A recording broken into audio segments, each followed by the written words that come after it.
Les derniers travaux qui sont noirs et blancs correspondent à ma période, je dirais, les 6 derniers mois.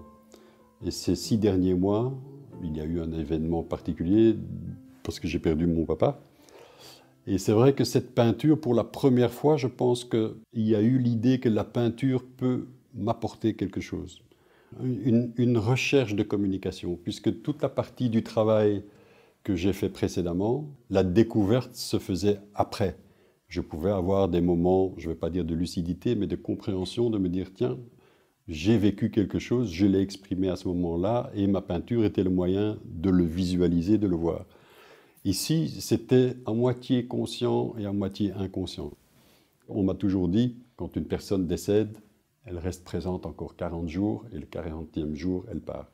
Donc, j'ai vraiment focalisé sur cette période-là, en me disant, je vais essayer de peindre tous les jours l'évolution, pour voir qu'est-ce qui se passe. Et je pense que le noir et blanc permet cette communication d'une manière plus simple, puisqu'on est dans l'essentiel. C'est l'ombre et la lumière, la mort, le noir, la vie, le blanc.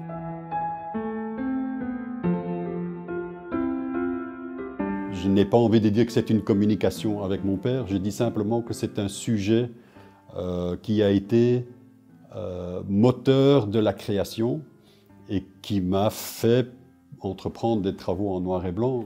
Ici, ça a été peut-être quelque chose de déclencheur dans le travail du corps. C'est vrai que depuis que je suis petit, je fais des visages. Aujourd'hui, et ça se complète un peu par le dessin, parce que le dessin est un moyen d'y arriver plus progressivement et lentement, où il y a des corps qui apparaissent. Aujourd'hui, on est dans un travail qui est à la limite de l'abstraction, qui est à la limite du paysage. La partie du voyage intérieur est peut-être, je ne vais pas dire terminée parce qu'elle n'est jamais terminée, cette histoire, mais je pense qu'aujourd'hui, il y a aussi une capacité et une volonté d'aller voir à l'extérieur.